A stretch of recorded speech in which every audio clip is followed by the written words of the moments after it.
네, 오늘 여러분들과 함께 살피는 하이델베르그 요리문답 26번째 시간 산 믿음과 죽은 믿음이라는 그러한 제목을 가지고서 62번부터 64번까지의 질문과 대답을 한번 살펴보도록 하겠습니다. 오늘은 특별히 믿음과 행함의 관계에 대한 이야기를 나눌 것이고, 이것은 실제적으로 모든 신자들이 반드시 명심해야만 하는 그러한 내용입니다. 이것에 대한 오해는 신앙과 삶의 불균형을 가져올 것이기 때문이죠. 믿는 사람이 왜 저 모양일까? 목사가 왜 저런 잘못된 일들을 할까? 교회가 왜 저런 모양일까? 하는 이러한 여러 가지 비난과 조롱, 때로는 손가락질을 당하는 그러한 이유들, 그것이 의를 행하다 그러한 일을 당했다고 하면 아무 문제 없는데, 진짜로 세상에서도 잘못된 일입니다, 범죄입니다, 죄입니다 라고 말하는 것들을 행한 다음에 당하는 여러 가지 비난과 또한 조롱에 관한 이야기들, 결국 그것은 믿음과 행함의 이 부조리로부터, 이 부조화로부터 오는 것이라 이야기할 수 있는 것이죠. 이것이 단순하게 어떤 한 교회, 어떤 단체 혹은 중직자들에게만 해당되는 것이 아니고 모든 믿는 신자들에게 동일하게 적용되어지는 것입니다. 모든 신자는 믿는 사람들이고, 그리고 믿는 사람들에게는 반드시 그 믿음에 합당한 삶의 열매가 나타나야 된다라는 것이죠. 이것은 오늘의 결론과도 같은 이야기고, 이러한 결론에 이르기까지 우리는 몇몇 가지를 이야기해 나갈 것입니다. 62번째 질문과 대답을 해드리겠습니다.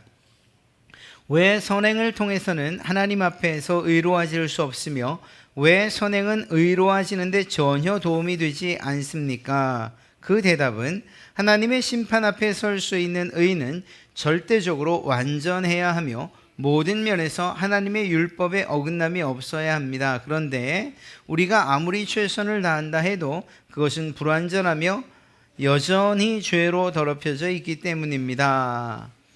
사실 이 62번째 질문은 그리고 그 대답은 매우 간단한 질문과 대답이고, 우리는 충분히 그것을 이해할 수 있습니다. 우리는 앞서 우리의 구원의 유일한 조건으로서 구원, 이 구원에 이르는 믿음, 그래서 오직 믿음이라는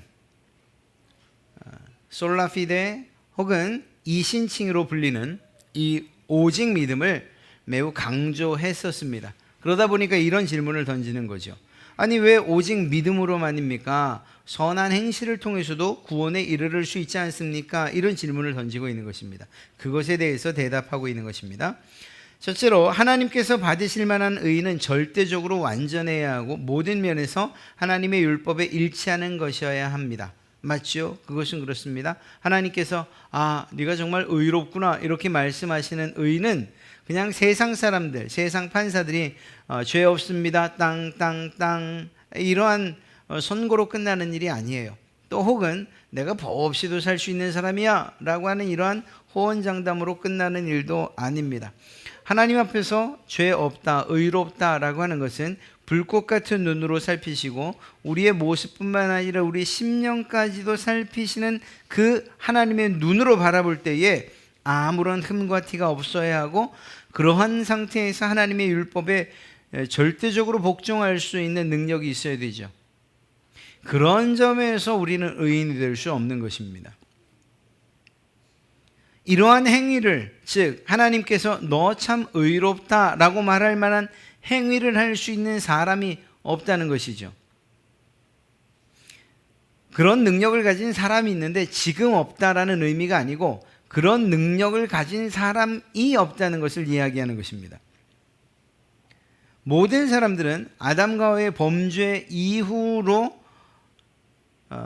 죄를 지었고, 또 죄의 후손들이 되었고, 또한 죄성을 가지고 살 수밖에 없는 그러한 인간들이 되었기 때문에 이 죄를 가지고 있는 상태에서 행하는 그 의로움이 하나님이 원하시는 완전한 의로움일 수가 없는 거지요.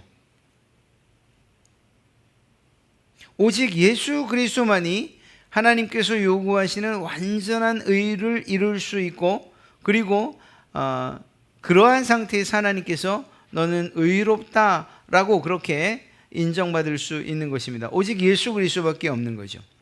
설령 우리가 하나님께서 우리를 도와주셔서 율법을 완전하게 지켰다 하더라도, 그렇다 하더라도 그건 역시 완전치 않은데, 이유는 무엇인가? 앞서 말씀드린 것처럼 그 법을 지켜 살아가는 사람 자체가 죄의 속성을 가지고 있기 때문이라는 것입니다. 아담과 하와의 원죄와 상관없이 태어날 수 있는 사람은 이 세상에 아무도 없잖아요. 그렇다고 한다면 누구나가 다 죄의 속성을 가지고 태어날 수밖에 없고, 그런 사람이 혹여 도심에 의해서 완전한 의로움에 해당하는 삶을 살았다 할지라도 그것은 여전한 죄인으로부터 또 그에게서 나타난 그러한 행위이기 때문에 그것을 선하다 말할 수 없고 의롭다 말할 수 없는 것입니다. 그 행위조차도 죄로 오염되어 있기 때문인 것이죠. 물이 한 병 들어있는데 이 물이 한 병 들어있는 이 주전자에 그 코 부분에, 물 나오는 부분에 예를 들어 좀 극단적이긴 하지만 예를 들어서 독약이 묻어 있다. 그리고 그 약이 계속 흘러나온다. 그러면 이것은 다른 방법이 없어요. 그냥 아무리 깨끗한 물을 넣어도 그 주둥이를 통해서 나오는 물은 사람을 죽이는 그러한 동물일 수밖에 없는 거예요. 그렇지 않습니까? 우리 모든 사람들은 이러한 죄성을 가지고 있기 때문에 하나님께서 우리 가운데에 의로움을 행할 수 있는 능력을 주셔서 그것을 행했다 하더라도 그것은 결국은 우리의 죄성을 가지고 있는 몸으로 행한 일이기 때문에 결국 그 행위조차 죄로 오염되었다라고 인정할 수밖에 없다는 것이죠. 이것에 대한 이해가 없으면 결국 우리는 무슨 생각을 하는가 하면, 그렇다 하더라도 많은 사람들이 그것을 의롭다고 여겨주는데 왜 하나님만 안 된다고 하십니까? 라고 이렇게 따져 묻는 일들이 생기게 될 것입니다. 결코 그렇지 않습니다. 선행을 통해서 하나님 앞에 의로워질 수 없고, 또 선행은 의로워지는데 왜 도움이 되지 않는가? 선행을 한다고 하는 그 사람 자체가 죄인이기 때문에 안 된다는 것입니다. 이 죄의 문제, 즉 이 죄성을 해결하지 않은 상태에서 하는 모든 일들은 결국은 의와 관계없는 죄로 오염된 행동일 수밖에 없기 때문이라는 것이죠. 그리고 유일하게 이 죄 없으신 가운데 태어나신 참된 하나님이신 참 인간이신 예수 그리스도, 그분 외에는 이러한 완전한 의로움을 이루실 수 있는 분이 없다는 것이죠. 그래서 그분을 의지하는 거예요. 믿음으로. 그리고 그 믿음을 보시고 하나님께서 우리를 의롭다고 인정해 주시고 칭해 주시는 것이죠. 우리의 의는 그렇게 주어진 의라는 것입니다. 63번째 질문은 이렇게 시작됩니다. 하나님께서는 선행에 대하여 이 세상과 오는 세상에서 보상해 주시겠다고 약속했는데 왜 당신은 그토록 선행을 무시합니까? 그러니까 이 말은 무슨 말인가 하면, 먼저 대답을 보면 그 보상은 노력의 대가가 아니라 은혜로 주시는 선물이기 때문입니다 라고 대답하고 있어요. 무슨 말입니까? 우리의 구원의 유일한 조건은 우리가 전 시간에 살펴봤던 것처럼 오직 믿음, 이것 외에는 다른 방법이 없습니다. 오직 믿음의 가장 큰 오해를 우리가 지난주에 살펴봤는데, 묻지도 말고 따지지도 마십시오. 그냥 믿기만 하십시오 라고 말하는 거. 이런 무조건적인 믿음을 오직 믿음이라고 착각해서는 안 된다는 것이죠. 믿음의 내용들을 우리의 영적인 그러한 민감함을 가지고서 성령님의 도우심을 따라서 우리가 믿는 바가 옳은가 그른가를 구별하고 또 판단할 수 있어야 합니다. 무조건, 그냥 목사가 이야기를 하니까 무조건 또 예언하고 또 병 고치는 은사가 있는 어떤 사람이 말하니까 무조건, 그건 옳지 않아요. 만약에 우리가 무조건이라는 단서를 단다면 그것은 성경, 하나님의 말씀이니까 우리는 무조건 믿습니다. 이것은 괜찮습니다. 그러나 하나님의 말씀에 대해서도 그것을 해석하는 해석자의 말에 대한 무조건적인 믿음이어서는 안 됩니다. 하나님의 말씀에 대한 믿음이어야 하는 것이죠. 어찌게 됐거나 또 믿음만 있으면 다른 것은 필요 없다는 이러한 식의 이해도 옳지 않습니다. 아니 오직 믿음이라고 하셨지 않습니까? 그냥 믿음이면 되는 것이죠. 네. 무슨 말인가 하면 선한 행위, 삶의 열매 필요 없고 그냥 믿으면 된다고 했으니까 난 믿으면 돼요. 난 믿었으니까 구원받고 내가 어떻게 사는가 이것은 별로 중요하지 않아요. 또 이것에 대해서 잘못 생각하는 사람, 내가 지금 어떻게 살든지 상관하지 마십시오. 내가 죽기 전에 내가 믿음으로 고백하고 그때 구원받으면 되니까. 이런 잘못된 오해와 생각을 가지고 있을 수 있다는 것. 또 한 가지는 우리의 행위에 대해서 이 행위는 아무런 가치가 없다, 이러한 오해를 갖는 거죠. 가치 없는 일이니까 이것은 할 필요가 없다는 이야기까지 가는 거예요. 또 하나는 믿음도 중요하지만 우리의 행위도 어떤 식으로든 우리의 구원에 도움을 줘야 옳다는 이러한 주장 역시 옳지 않습니다. 아니 그러니까 하나님을 믿는 게 99%면 우리가 행하는 것 1% 정도는 좀 배당을 좀 해주셔야지 우리가 덜 미안하지 않겠습니까? 뭐 이런 방식으로. 우리의 구원이 전적으로 타인에 의해서, 타자에 의해서 이루어진, 전 그런 거 별로 공짜 같은 거 좋아하지 않아요. 하나님이 우리에게 믿음을 주셨다면, 믿음으로 구원받게 하셨다면 그럼 내가 행동을 통해서, 내 행동을 통해서, 내 행위를 통해서, 내 공로를 통해서도 구원받을 수 있는 부분을 좀 저에게 배당해 주세요 이라고 얘기하는 거죠. 사실 이것은 앞서 이야기한 것처럼 우리가 행하는 모든 것들이 의롭지 않다는 것을 생각하지 않는 그러한 주장이죠. 단 1%도, 0.0001%도 우리가 행하는 일들이 결코 의롭지 못하다고 한다면 100%의 구원은 이루어질 수 없는 거죠. 그리고 그것이 사실이기 때문에 하나님께서는 우리에게 그 어떤 다른 여지를 두지 아니하시고 오직 믿음으로만 구원받는다고 강조해 주셨던 것입니다. 자, 그렇다면 이 오직 믿음에 대한 신자의 행위는 어떤 관계, 이 오직 믿음에 대한 믿음과 신자의 행위는 어떤 관계가 있느냐라고 할 때에 이 신자의 행위는 주님께서 약속해 주신 상급과 관련이 있는 부분이라는 거예요. 상급. 그러니까 구원의 조건으로서 행위가 아니라 구원받은 자의 감사의 행위에 대한 하나님의 보상이라는 거죠. 이건 아주 다른 차이가 있어요. 만약에 이것을 구원의 조건으로 한다면 우리는 구원받기 위해서 무엇인가를 행해야만 해요. 조건이니까. 그러나 그것이 아니고 우리를 구원해 주신 것에 대한 감사의 반응으로서의 행위라고 한다면 어쩌면 안 할 수도 있고 못 할 수도 있어요. 그러나 한 사람들에 대해서는 하나님이 보상을 해 주시겠다고 약속을 한 거죠. 그래서 이러한 보상의 의미로서의 행위는 하나님께서 이 일에 대해서, 그러한 행위에 대해서 이 보상을 약속해 주셨고 그 보상은 하나님의 자비하심에 근거한 거예요. 구원과 관계 없는 것이지만.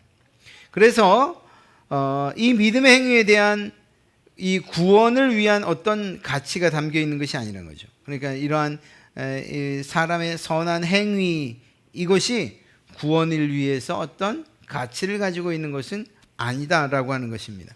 이 세상을 살아가는 신자들이 주님께서 맡기신 사명을 지키기 위해서 때로는 고난을 당하잖아요.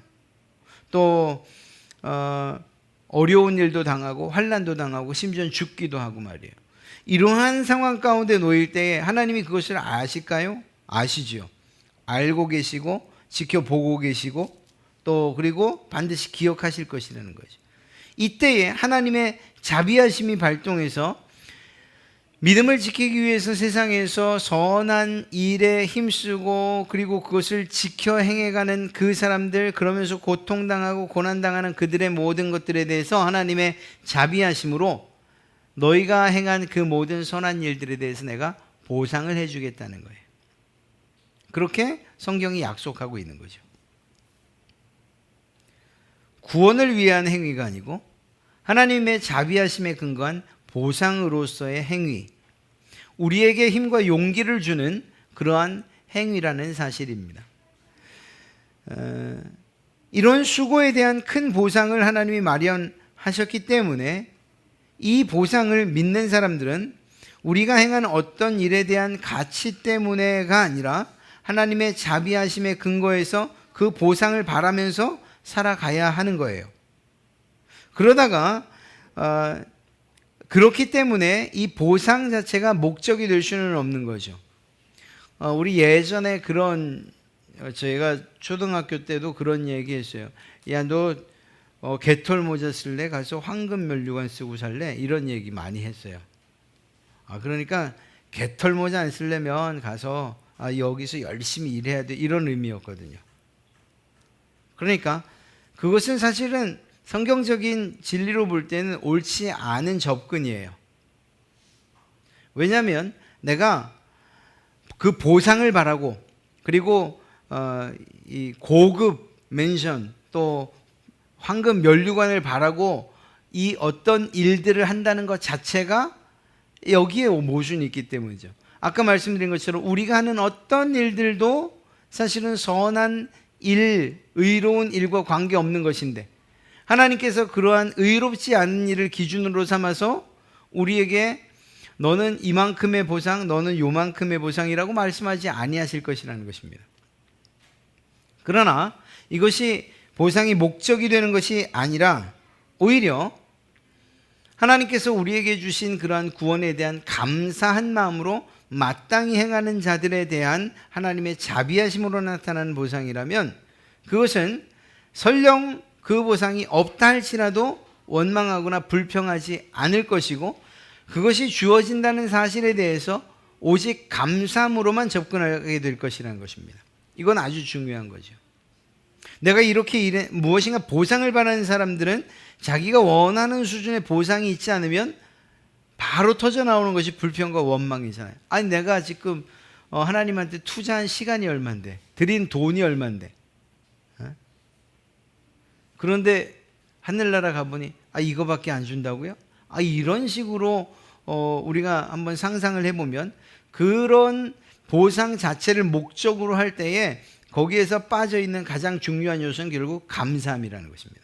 사실은 이러한 행위를 하는 것, 선한 일을 하는 이 가장 중요한 시작은 감사여야 하는데 감사는 빠진 채 오히려 불평과 원망을 하고 있는 이러한 모습을 보게 될 것이라는 거죠.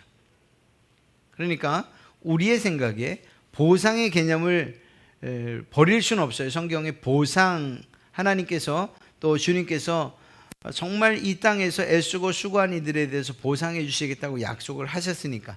그러나 그 보상이 우리의 어떤 경쟁심을 일으키거나 혹은 그것이 목적이 되도록 우리가 목적으로 삼아 행할 수는 없는 것이라는 거예요. 그것이 아니고 오히려 기쁨과 감사함으로 그 모든 행위와 선한 일들을 해야 한다는 것입니다. 하나님께서 그것을 기뻐하신다라는 것입니다. 성경은 이미 하나님께서 우리에게 보상해 주실 것이라고 약속을 하셨기 때문에 하나님이 안 하신다 하더라도 라고 하는 그러한 가정은 사실 필요가 없어요. 하나님께서 우리에게 약속해 주신 이 보상은 결국 우리에게 어떤 유익이 되느냐, 신자들이 세상 가운데서 하나님의 성품을 따라 살기 원하시는 하나님의 자비하심 때문인데, 이것이 어떻게 유익이 되느냐, 우리가 세상을 살면서 거룩하게 사는 일, 때론 그리스도 때문에 손해를 보는 일, 공의와 정의를 행하며 사는 일, 세상의 기준보다 더 높은 윤리와 도덕의 기준을 가지고 살아가는 일, 나보다 남을 위해 사는 일, 심지어는 고난과 환난, 그리고 죽음의 순간에 우리에게 약속하신 그 보상이 그 어려움의 순간을 이겨내는 힘이 된다는 것이죠. 그런 점에서 우리는 이 보상을 생각해야 되는 거예요. 내가 더 큰 것을, 저 사람보다 더 큰 것을 얻기 위해서 무엇을 하는, 그것은 그 의도 자체가, 동기 자체가 잘못된 선행이라고 말할 수 있는 거죠. 그러니 선행이라고도 말할 수 없는 것이라는 것입니다. 자, 이제 우리의 믿음은 오직 믿음으로 라고 하는 이 명제에서 결코 멀어질 수 없어요. 우리는 오직 믿음으로 구원을 받아요. 그런데 성경은 우리에게 선행을 행한 자에게 보상으로서 하나님이 우리에게 무엇인가를 주시기로, 좋은 것들을 주시기로 약속하셨다는 것입니다. 이 두 가지 문제를 어떻게 해결해야 되는가에, 왜냐하면 우리가 받는 상급마저 하나님께서 우리에게 주시는 은혜로 주는 선물이라고 한다면, 그러면 우리가 굳이 선행할 이유가 있냐라는 이러한 질문에 직면하게 되기 때문이죠. 그래서 64번째 질문이 그것입니다. 그렇다면 사람들은 그러한 교훈으로 인해서 선행에 관해서 무관심해지고 사악해지지 않겠습니까? 즉 다시 말해서, 아니 앞서 말한 63번째 그 보상은 노력의 대가가 아니라 은혜로 주시는 선물입니다 라고 말하면 누가 선한 일을 하려고 노력하겠습니까? 오히려 그 선행에 대해서 무관심해지고 악한 사람들이 되지 않겠습니까? 이렇게 질문하는 거죠. 그것에 대해서 아닙니다. 참된 믿음으로 그리스도와 연합한 사람은 감사의 열매를 맺지 않을 수 없습니다 라는 말로 하고 있습니다. 여기에서 야고보 사도가 이야기하고 있는 믿음과 행함의 아주 중요한 관계를 이야기하고 있는 것입니다. 말씀드린 것처럼 상급마저, 보상마저 우리의 노력과 상관없는 하나님의 선물이라고 한다면 신자들이 선행을 행할 이유가 과연 어디에 있느냐? 이렇게 따져 묻지 않을 수 없는 거죠. 앞서 이신칭이 믿음으로 구원받습니다, 믿음으로 의롭게 됩니다 라고 하는 오해 가운데에 우리의 행위는 구원과 상관없고 필수적이지도 않다고 말하는 그러한 경우를 다뤘지 않습니까? 그런데 이것과 상관없이 믿음과 행위에 대한 성경의 가르침은 매우 분명하다는 것입니다. 우리의 구원은 오직 믿음으로 말미암아 누리게 되는 하나님의 선물이고, 그리고 나서 그 선물을 받은 사람, 그 선물을 받은 신자는 마땅히 감사의 삶을 살아야 된다라고 이야기하고 있어요. 이것을 제가 표현한 대로 하면 우리에게 주신 특권이 있죠. 하나님의 자녀되는 특권. 그리고 그 특권을 받은 사람들은 권리만 주장할 것이 아니고 책임과 의무를 다해야 된다라고 하며 그 책임과 의무에 선한 행실들이 있다, 이렇게 지난주에 말씀을 드렸어요. 그렇게 생각을 하셔도 되고, 또 한 가지는 예수님께서 하신 이 비유를 가지고서 우리는 생각해 봐도 됩니다. 무엇인가 하면 예수님께서 좋은 열매를 맺는 나무예요. 그리고 우리는 그 예수 그리스도에게 접붙여진 가지예요. 그리고 열매는 어디에서 맺혀지느냐? 나무가 아닌 줄기에서 맺혀지게 돼요. 예수 그리스도에게 접붙여진 여러분에게서 예수 그리스도라는 열매가 맺히지 않는다면 그것은 두 가지일 거예요. 잘못 접붙여져서 죽었거나, 아니면 아직 그 깊은 진액을 빨아들이지 못했기 때문일 거예요. 만약 여기에서 예수 그리스도라는 열매가 아니라 나라는 열매, 이 못된 그리고 죄된 내 열매가 계속 맺혀진다면 접붙여지지 않은 것이죠. 접붙여졌다면, 예수 그리스도에게 접붙여졌다면, 그리고 그 진액을 빨아 먹는다면, 그러면 결국 열매는 예수 그리스도라는 열매를 맺을 수밖에 없는 거예요. 이거는 누가 보아도, 상식적으로 봐도 마땅한 거예요. 예수 그리스도에게 접붙여졌는데 죄된 나의 열매를 맺는다? 그것은 있을 수 없는 일인 것이죠. 그렇기 때문에 이것은 어떤 행위를 하기 때문에 내가 접붙여진 것이 아니라 접붙여졌기 때문에 구원받았기 때문에 선한 행실 예수 그리스도라는 열매를 맺을 수밖에 없는 일인 것입니다. 이거는 강제로 하는 일들도 아니고 그저 자연스럽게 그리고 당연히 일어나야만 하는 일이라는 것입니다. 그래서 우리는 이런 결론에 도달할 수가 있어요. 우리는 오직 믿음으로 구원받습니다. 그리고 성경에서 굳이 우리를 향해서 이렇게 살아야 됩니다, 저렇게 살아야 됩니다, 윤리적이고 도덕적인 이야기를 하지 않는다 할지라도 예수 그리스도의 성품을 알고 하나님의 성품을 알며 내가 누구에게 접붙여진지 분명히 알고 있는 사람의 열매는 예수 그리스도를 맺을 수밖에 없다는 사실이에요. 우리가 예수님에게 접붙여진 것을 무엇으로 증명해야 됩니까? 열매로 증명해 내야 된다는 거죠. 바꿔 말하면 오직 믿음이라고 해서 구원받았습니까? 네, 저는 구원받았습니다. 그렇다면 그 사람은 무엇으로서 자신의 그 구원받은 그 믿음에 대한 증명을 해내야 됩니까? 그 행위로 열매를 그 자신의 믿음을 증명해 내야 된다는 거예요. 아무리 찬송을 잘하고 또 감격도 하고 눈물도 줄줄 흘리고 이러한 나타나는 그러한 이 감정의 표현들이 구원을 증명해내는 것이 아니라니까요. 방언을 하기 때문에, 병 고치기 때문에, 어떤 직분을 갖고 있기 때문에 그러한 것들을 보아서 아, 저 사람은 구원받았구나 이렇게 말할 수 없다는 것입니다. 누가 이렇게 묻지요? 당신은 구원받았습니까? 이제 여러분들도 그 부분에 있어서 좀 더 자신 있게 대답할 수 있어야 돼요. 사실 구원에 대한 것을 어떻게 우리가 알 수 있겠습니까? 그러나 성령님이 어떻게 성령님을 이해시킬 때에 무엇이라고 말합니까? 바람이 불면 나무가 흔들리지 않느냐. 나무가 흔들리는 것을 보아서 비록 눈에 보이지 않지만 이 바람이 분다는 것을 아는 것처럼 성령님이 눈에 보이지 않는다고 해서 없는 것이 아니라 성령님께서 맺게 하시는 열매들이 나타나는 것을 통해서 성령이 계시다는 것을 증명해야 되지 않느냐, 이렇게 이야기하고 있죠. 오늘 똑같은 이야기를 하고 있는 것입니다.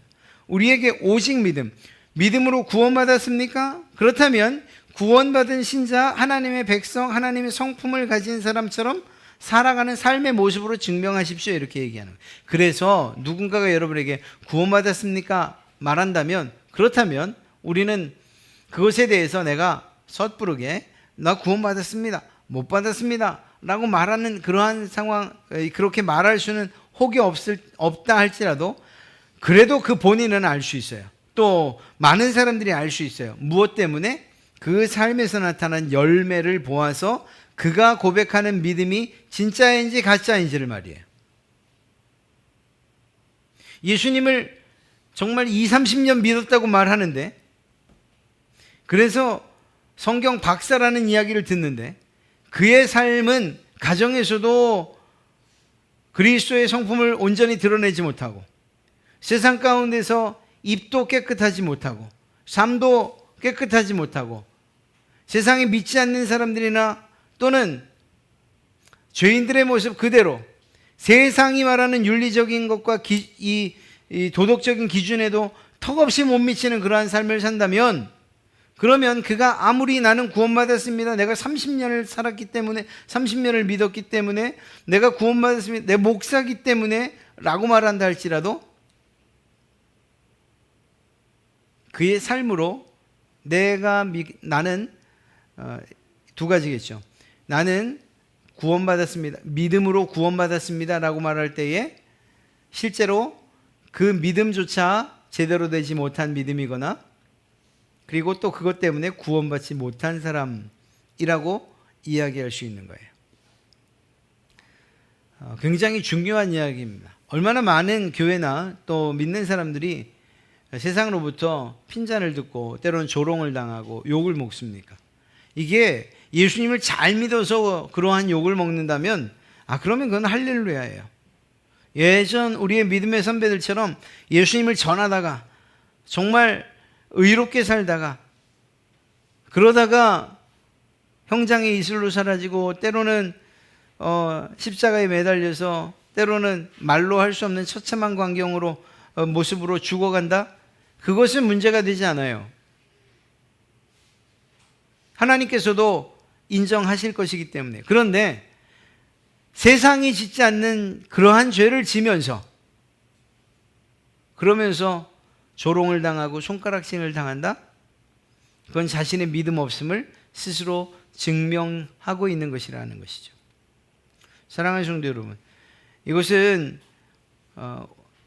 우리 한국 기독교 안에서 오직 믿음이라고 하는 이 부분을 너무 강조하다 보니 그 믿음에 따른 마땅한 행위와 그리고 삶의 열매들에 대한 그러한 이해가 없다 보니 머리만 커져 있는 그러한 가분수의 신앙인들이 만들어졌고 그것 때문에 좀 더 부각되고 있는 그러한 내용이라고 이야기할 수 있어요. 사실 오늘날만의 이야기는 아니죠. 야고보 사도 때에도 이러한 사실들이 있었기 때문에 너희 믿음이 있느냐? 그럼 믿음이 있으면 당연히 행위로 그 믿음을 증명해내야 주지 않느냐?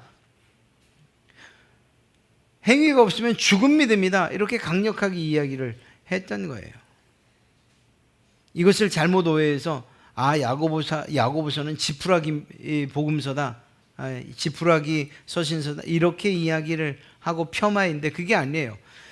사도 바울이 말하는 이신칭의 믿음과 야고보가 말하는 행위는 이것은 같은 맥락이에요.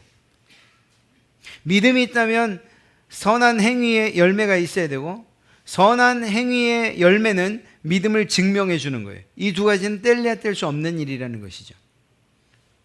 의식적으로 이렇게 하는 것은 결코 옳지 않아요. 의식적으로 내가 올바르게 살아야지, 착하게 살아야지, 그래야 하나님의 상급을 받고 또 구원받지, 이렇게 생각한다면 그 생각 자체는 잘못된 거예요.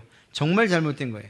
그냥 우리의 믿음은 우리의 구원은 오직 믿음으로 말미암아라고 하는 이 진리에 충실하면 돼요.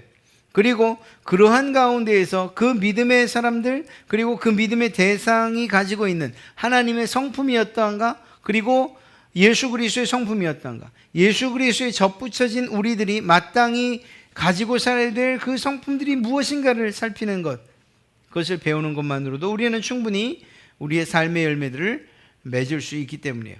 그래서 윤리적이고 도덕적인 설교, 그것이 필요 없는 것은 아니나 그것이 주된 내용들이어서는 안 돼요. 왜냐하면 우리의 구원에 관한 부분을 이야기할 때에 구원의 열매들만을 강조해서 구원에 이르는 것이 아니기 때문이죠. 반대로 구원을 어떻게 얻는가? 오직 믿음으로 얻는다라는 사실이 확실해지면 그 사람들에게 나타나는 감사의 열매들이 바로 선한 열매들로 삶의 열매들로 나타나는 것이기 때문입니다. 이것들을 강조해서 우리가 그러니 당신은 구원받았습니다라고 스스로를 위로할 이유가 없는 것이라는 거예요.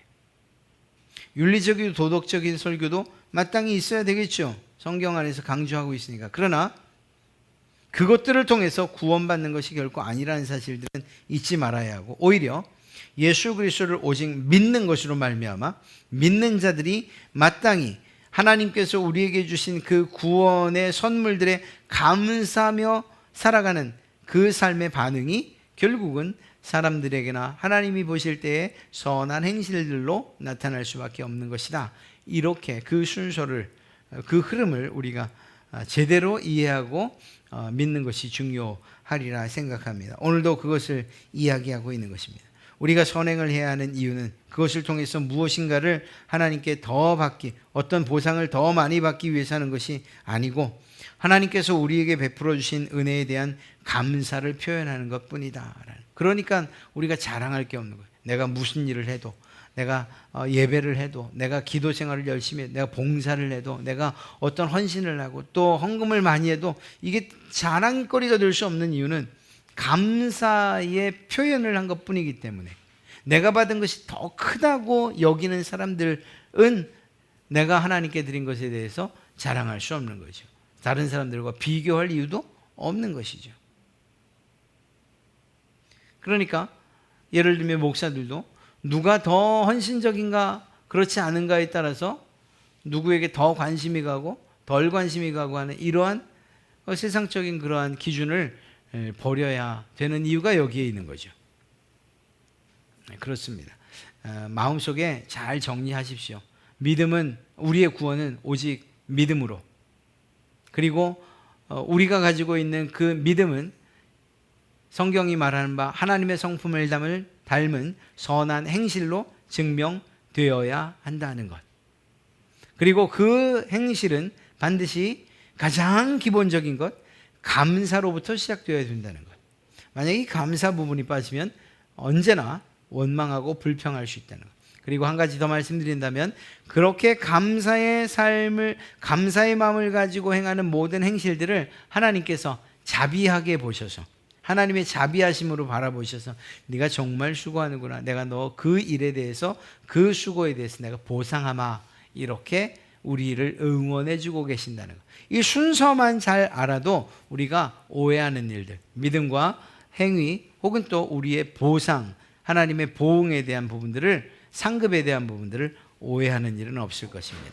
오직 믿음, 그리고 그 믿음, 믿는 자에게 주신 구원에 대한 감사로서의 선한 행실, 그리고 그 선한 행실을 격려하시기 위해서 하나님께서 내가 너에게 내가 행한 일들을 보상하마, 이렇게 말씀해 주신 것이라는 거죠. 그래서 그 순서나 흐름을 우리가 놓치지 않는다면 우리는 정말 하나님이 기뻐하시는 올바른 믿음과 그리고 선한 행실의 삶을 살아가게 될 줄로 믿습니다. 오늘 말씀